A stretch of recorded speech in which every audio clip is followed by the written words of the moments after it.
Welcome to Kenton Teaches. Enjoy the video. You start by making sure your library is ready. Enable iCloud Photos if you want syncing, or leave it off to keep files local.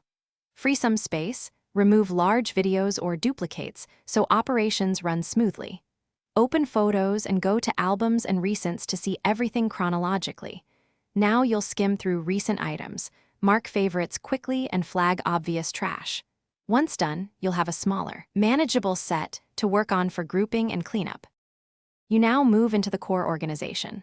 Bulk select with select and transfer photos into specific albums for events or projects. This reduces visual clutter. Create smart albums or use the built-in people and places to auto-group similar shots, and add concise captions so search finds them later. Use favorites to flag the keepers, then run a quick pass for duplicates and near duplicates to delete. Make sure to maintain consistent naming conventions for albums so future retrieval is fast. Finish by backing up. Upload to iCloud or copy to an external drive and verify the backup completed before removing anything.